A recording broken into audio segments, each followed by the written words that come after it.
Good morning दोस्तों, कैसे हैं आप। आपका हमारे समदरिया यस में स्वागत है दोस्तों। आज प्रीवियस लेक्चर में हमने सविनय अवज्ञा आंदोलन के बारे में डिस्कस किया था दोस्तों।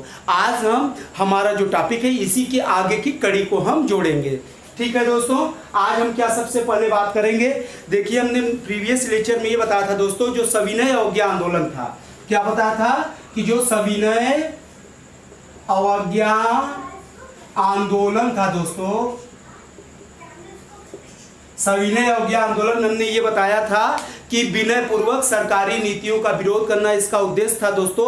और गांधी के डांडी मार्च से आंदोलन आरंभ हुआ था।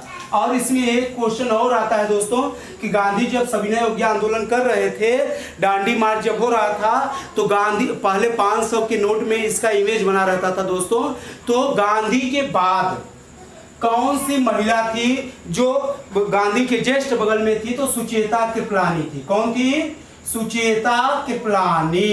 कौन थी? सुचेता कृपलानी थी। और इसमें सुभाष चंद्र बोस भी शामिल थे, वो चौथे व्यक्ति थे। ये दो क्वेश्चन और आता है। अच्छा, इसके बाद सविनय अवज्ञा आंदोलन जब बड़े पैमाने पे चल रहा था दोस्तों, तो हमने बताया था उसी समय राउंड टेबल गोलमेज सम्मेलन हुआ था। और आज गोलमेज जब सम्मेलन हुआ था, तो गोलमेज सम्मेलन में कांग्रेस के अलावा सभी पार्टियां भाग ली थी दोस्तों। ठीक है, कांग्रेस उसमें पार्टिसिपेट नहीं किया था। और कांग्रेस के भाग न लेने पर प्रथम गोलमेज सम्मेलन फेल हो गया था। और सम्मेलन फेल होने के कारण जो ब्रिटेन के प्रधानमंत्री थे, हमने बताया था ब्रिटेन के प्रधानमंत्री कौन थे? प्रधानमंत्री उस समय ब्रिटेन के प्रधानमंत्री रैमजे मैकडोनाल्ड थे। कौन थे? Ramsay MacDonald. वो भारतीय वायसराय लॉर्ड इरविन पर दबाव डालते हैं। किस पर? Lord Irwin. इरविन कौन था? भारत का वायसराय था। इस पर दबाव डालते हैं कि शीघ्र ही भारतीय नेताओं से बातचीत करो और द्वितीय राउंड टेबल कॉन्फ्रेंस में भारतीयों को भेजो, क्योंकि प्रथम राउंड टेबल कॉन्फ्रेंस फेल हो गया था दोस्तों। तो आज हम इसी कड़ी को आगे बढ़ाएंगे। अब क्या हुआ दोस्तों, यहां से हम लोगों को तो सबसे पहला कॉन्सेप्ट आज जो लेक्चर में है, गांधी इरविन पैक्ट। किसके बारे में पढ़ेंगे? Gandhi Irwin pact. दोस्तों, गांधी इरविन पैक्ट जो हुआ था ये 5 मार्च। अच्छा, एक चीज और विशेष ध्यान रखना है, यहां से लेकर आपसे क्वेश्चन आते हैं। क्या क्या? एक आएगा मेल मिलाने के लिए कि गांधी का इरविन पैक्ट कब हुआ, उसके बाद भगत सिंह को फांसी कब हुई। नहीं, पहले भगत सिंह को फांसी कब हुई, कराची अधिवेशन कब हुआ, और द्वितीय गोलमेज सम्मेलन। तो इन सब का सन एक सीरियल बद्ध आपके एग्जाम में पूछता है, तो अच्छे से ध्यान रखना। गांधी इरविन पैक्ट यानी गांधी इरविन के बीच में एक समझौता हुआ था। ठीक है, यानी जब लॉर्ड इरविन पर दबाव डाला गया कि भारतीयों को जल्दी से कांग्रेस से डिस्कस करो, राउंड टेबल में भेजो, ठीक है, तब लॉर्ड इरविन पे भी दबाव पड़ा। अब दूसरा दबाव किसके ऊपर पड़ा दोस्तों? गांधी जी के ऊपर। क्या दबाव पड़ा गांधी पे? उस प्रथम गोलमेज सम्मेलन में जब बाबा साहब अंबेडकर के द्वारा यह मांग की गई कि दलितों के पृथक रिजर्वेशन की बात हुई दोस्तों, तो उस सम्मेलन में सरोजिनी नायडू और इनके साथ और भी बहुत सारे हिंदूवादी नेता भाग लिए थे दोस्तों। ठीक है, और जब ये नेता जब भाग लिए थे तो इनको अंबेडकर जी की चीजें बुरी लगती हैं दोस्तों, क्योंकि अंबेडकर जी दलितों के रिजर्वेशन की बात करना चाहते थे। और तो फिर क्या हुआ, ये तो दो नेता खासकर, एक का नाम याद रखना, तेज बहादुर सप्रू। क्या नाम है? तेज बहादुर सप्रू। ये जो हिंदू परिषद था उससे संबंधित नेता है। और दूसरी थी सरोजिनी नायडू। दोस्तों, ये दो जो नेता थे, ये दोनों नेता वहां की पूरी इंफॉर्मेशन गांधी जी को आके बताते हैं कि आप फ्रीडम के लिए परेशान हैं, लेकिन कुछ नेता कुछ और भी मांग कर रहे हैं। तो गांधी जी चाहते थे कि मैं खुद राउंड टेबल में जाऊंगा और देखूंगा क्या वास्तव में ऐसा है। तो यानी कुल कहने का मतलब ये हुआ, अब गांधी का भी मन हो गया जाने का, इरविन के ऊपर प्रेशर ही पड़ा था। तो गांधी, इरविन, तो तेज बहादुर सप्रू व सरोजिनी नायडू के कारण यह समझौता हुआ था। किसके कारण? तो ध्यान रखना, तेज बहादुर सप्रू व सरोजिनी नायडू के कारण गांधी इरविन पैक्ट हुआ था। इस समझौते में दोस्तों एक चीज और ध्यान रखना, सरोजिनी नायडू गांधी व इरविन को दो महात्मा की उपाधि भी देती है। कौन सी? दो महात्मा की उपाधि। कौन सी उपाधि दोस्तों? दो महात्मा की उपाधि देती है, ये भी ध्यान रखना। अच्छा, क्या समझौता हुआ? अब समझौता को देखेंगे। गांधी की बात को इसमें इरविन स्वीकार करेगा और इरविन की बात को गांधी जी स्वीकार करेंगे, यही तो समझौता है। तो सबसे पहले हम इरविन से गांधी जी क्या डिमांड करते? गांधी का यह मानना था, गांधी जी क्या करते हैं, गांधी जी चूंकि मन तो बना ही चुके थे कि हमें राउंड टेबल में जाना है और देखना है कि कौन से लोग ऐसे हैं जो इस तरह की मांग करते हैं। तो गांधी के माइंड में अपने आप से देखने की बात तो थी। तो गांधी जी इरविन से ये मांग करते हैं कि all prisoners to free attempt to murder case, ऐसे सभी क्रांतिकारियों को छोड़ दिया जाए जिन पर हत्या का केस सिद्ध न हुआ हो। ध्यान रखना दोस्तों, फेसबुक पे, व्हाट्सएप पे, यूट्यूब पे बहुत सारे गलत स्टेटमेंट आते हैं जिसके कारण राष्ट्रपिता महात्मा गांधी को दोषी ठहराया जाता है। कहा जाता है कि भगत सिंह के केस में इन्हीं का हाथ था। ये सब गलत चीजें हैं दोस्तों, ऐसा कुछ भी नहीं था। ये लाइन याद रखिएगा, इससे पूरा कॉन्सेप्ट क्लियर होगा। गांधी जी सीधा ये कहते हैं कि सभी क्रांतिकारियों को छोड़ दिया जाए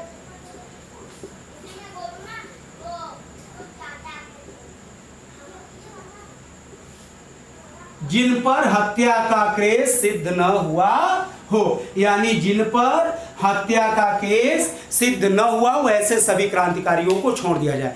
ध्यान रखिएगा दोस्तों, उस समय भगत सिंह ही नहीं, अलग अलग जेल में बहुत सारे क्रांतिकारियों को अंग्रेज जबरदस्ती शक के आधार पर बंदी बनाया था दोस्तों, और इन बंदी बनाया था, उनको जबरदस्ती पनिशमेंट दे रहा था। भगत सिंह को लाहौर केस के ब्लेम में पकड़ा गया था। सॉरी दोस्तों, पब्लिक सेफ्टी बिल जो हुआ था 1929, उस केस के जुल्म में भगत सिंह को गिरफ्तार किया गया था और लाहौर केस के जुल्म में उन्हें फांसी दी गई थी। तो पब्लिक सेफ्टी बिल का जो मैटर था दोस्तों, जिस मामले में उन्हें गिरफ्तार किया गया था, वो यह केस निराधार था, क्योंकि उसमें हत्या का कोई प्रयास ही नहीं था। और जो लाहौर केस में इन्हें फांसी दी गई थी, लाहौर केस में ऐसा कुछ भी सिद्ध ही नहीं हुआ था। लाहौर केस में ये प्रूफ ही नहीं हुआ था कि भगत सिंह ने हत्या की। तो खासकर भगत सिंह और ऐसे बहुत सारे क्रांतिकारियों के लिए गांधी ने मांग किया था कि all prisoners to free attempt to murder case, ऐसे सभी क्रांतिकारियों को छोड़ दिया जाए जिन पर हत्या का केस सिद्ध न हुआ हो। ये गांधी की डिमांड थी दोस्तों। ये लाइन रट लेना है, क्योंकि यहीं से आपके सारे क्वेश्चन सही होंगे। अब देखते हैं इरविन गांधी से क्या मांग करता है। इरविन की मांग करता है कि गांधी जी सविनय अवज्ञा आंदोलन को रोकेंगे, यानी जो सिविल डिसओबीडियंस मूवमेंट चल रहा है भारत में, सविनय अवज्ञा आंदोलन को गांधी जी रोकेंगे और गोलमेज सम्मेलन में भाग लेंगे। ये समझौता हुआ था दोस्तों, ठीक है। यहां तक का कॉन्सेप्ट सबका क्लियर हो गया। अब देखते हैं हम, जब समझौता हो गया दोनों लोगों के बीच, लेकिन अब यह समझौता कब हुआ? 5 मार्च 1931 में गांधी इरविन पैक्ट हुआ था 5 मार्च 1931 में। लेकिन लॉर्ड इरविन ने क्या गलती किया दोस्तों? 23 मार्च 1931 को बिना किसी इंफॉर्मेशन के, ध्यान रखना दोस्तों, 23 मार्च, कुछ लोग इनका डेट भी बता देते हैं, कुछ लोग 14 फरवरी को भी फेक स्टोरी बना देते हैं। ये सब फेक है दोस्तों, इससे आपके एग्जाम में क्वेश्चन गलत कराने का एक प्लान है दोस्तों। तो ये ध्यान रखना, 23 मार्च 1931 को भगत सिंह, सुखदेव, राजगुरु, को क्या दे दी गई?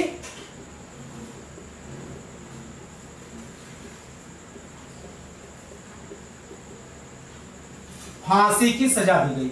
और इनके जो फांसी का केस था वो गलत था, क्योंकि इनका केस प्रूफ ही नहीं हुआ था। अब 23 मार्च 1931 को जैसे ही इनको फांसी दी गई, वैसे ही कांग्रेस के लोग अत्यधिक नाराज हो गए कि लॉर्ड इरविन समझौते के अनुसार इनको झूठ आरोप लगाकर फांसी का सजा दिया है, अतः हम उसकी बात को स्वीकार नहीं करेंगे दोस्तों। और 23 मार्च को जैसे ही ये केस होता है, तुरंत कांग्रेस का कराची अधिवेशन बुलाया गया। कांग्रेस का कौन सा अधिवेशन? कराची अधिवेशन। ध्यान रखना दोस्तों, कांग्रेस का अधिवेशन हमेशा दिसंबर में बुलाया जाता है, लेकिन जो 23 मार्च को लॉर्ड इरविन जो ये गंदा कृत्य करता है और इनको फांसी की सजा देता है, इसी के विरोध में 26 मार्च से 29 मार्च 1931 को कांग्रेस का कराची अधिवेशन बुलाया गया था। और इसके अध्यक्ष वल्लभ भाई पटेल थे। अध्यक्ष कौन थे दोस्तों? वल्लभ भाई पटेल। और वल्लभ भाई पटेल ने दोस्तों इस सम्मेलन में साफ साफ शब्दों में बोला था कि इरविन जब हमारी बातों को नहीं माना तो हम इरविन की बातों को स्वीकार नहीं करेंगे। कोई भी कांग्रेस का सदस्य राउंड टेबल में भाग नहीं लेगा। कोई भी कांग्रेसी सदस्य गोलमेज सम्मेलन में भाग नहीं लेगा। ऐसा क्यों बोला दोस्तों? इसलिए बोला क्योंकि अगर कोई गोलमेज सम्मेलन में भाग न लेता तो ये गोलमेज सम्मेलन भी फेल हो जाता, और जब गोलमेज सम्मेलन फेल होता तो अंग्रेजों ने जो भारतीयों के साथ कृत्य किया इसका पनिशमेंट लॉर्ड इरविन को मिल जाता और उसको पद छोड़ना पड़ता, क्योंकि रैमजे मैकडोनाल्ड उसको निश्चित रूप से पनिशमेंट देता। ऐसा कांग्रेसियों का विश्वास था। किंतु गांधी जी के मन में दोस्तों जो तेज बहादुर सप्रू और सरोजिनी नायडू ने बताया था, वो चीज गांधी के माइंड में चल रहा था। वो अपनी आंखों से चीजों को देखना चाहते थे। अतः गांधी ने कहा कि गांधी मर सकता है, गांधीवाद जिंदा रहेगा। ये क्वेश्चन लगातार आया है। इसी सम्मेलन गांधी जी क्या बोलते हैं? गांधी मर सकता है, गांधीवाद जिंदा रहेगा, और गांधी जी राउंड टेबल में जाने के लिए तैयार हो जाते हैं। दोस्तों यहीं पर सरदार वल्लभ भाई ने पहली बार, ध्यान रखना, मूल अधिकार की बात की है। किसकी बात? मूल अधिकार। ये भी आपके एग्जाम में बहुत बार आ चुका है, तो ध्यान रखना कराची सेशन में वल्लभ भाई पटेल के द्वारा पहली बार मूल अधिकार की बात हुई है। वल्लभ भाई पटेल यहाँ पर अध्यक्ष है। अब गांधी जी कहते हैं गांधी मर सकता है, गांधीवाद जिंदा रहेगा, और गांधी जी बाद में राउंड टेबल में जाने के लिए तैयार होते हैं। और जब गोलमेज सम्मेलन में जाने को तैयार होते हैं, चूंकि गांधी अपने मन की बात लोगों के साथ शेयर नहीं किए थे, इसलिए गांधी पर यह छींटाकशी होती है दोस्तों कि गांधी वहां पे राउंड टेबल में क्यों गए, जबकि गांधी के जाने का मकसद कुछ अलग था दोस्तों। फिर गांधी जी क्या करते हैं? यश राजपुताना पानी का जहाज था दोस्तों। यश राजपुताना पानी की जहाज से गांधी जी लंदन जाते हैं। लंदन का एक हाल था जिसे कहते हैं किंग्सले हाल। किंग्सले हाल में गांधी जी रुकते हैं। सेंट पॉल पैलेस में गोलमेज सम्मेलन हो रहा था, वहां पे गांधी जी भाग लेते हैं दोस्तों। जैसे ही उसकी सीढ़ियां चढ़ते हैं दोस्तों, तभी फ्रैंक मोरेस एक दक्षिणपंथी नेता था दोस्तों, उसने गांधी को देखकर अर्धनंगा फकीर बोला है। ध्यान रखना दोस्तों, ये भी क्वेश्चन बहुत किताबों में गलत लिखा है। तो फ्रैंक मोरेस ने अर्धनंगा फकीर कहा है। और सम्मेलन में जब गांधी जी पार्टिसिपेट करते हैं तब क्या होता है, गांधी को देखकर उनके रिस्पेक्ट में सभी भारतीय नेता खड़े होते हैं। और जब भारतीय नेता खड़े होते हैं दोस्तों, तो ब्रिटेन का प्रधानमंत्री रैमजे मैकडोनाल्ड भी खड़ा होता है सम्मान में। और रैमजे मैकडोनाल्ड के बगल में विपक्ष का नेता विंस्टन चर्चिल था दोस्तों, वो भी खड़ा होता है। उसे अत्यधिक बुरा लगता है तो गांधी पे कमेंट करता है देशद्रोही फकीर। कौन सी संज्ञा दोस्तों? देशद्रोही फकीर की संज्ञा देता है। बाकी चीज़ों हम नेक्स्ट लेक्चर में डिस्कस करेंगे। परीक्षा में हम हमेशा देशद्रोही फकीर और अर्धनंगा फकीर दोनों में विंस्टन चर्चिल को देखते थे दोस्तों। तो अभी तक एसएससी वगैरह में ऑप्शन भी सही रहता था दोस्तों, क्योंकि फ्रैंक मोरेल्स का ऑप्शन ही गायब कर देता था। लेकिन अब दोनों को ऑप्शन बना रहा है, सिविल में दोनों को अलग अलग कर देता है, एसएससी रेलवे में एक साथ इरविन को ही ऑप्शन बना के काम चला लेता है, चर्चिल को। तो आप ध्यान रखना दोस्तों, नेक्स्ट लेक्चर में इन सब के बारे में डिस्कस करेंगे।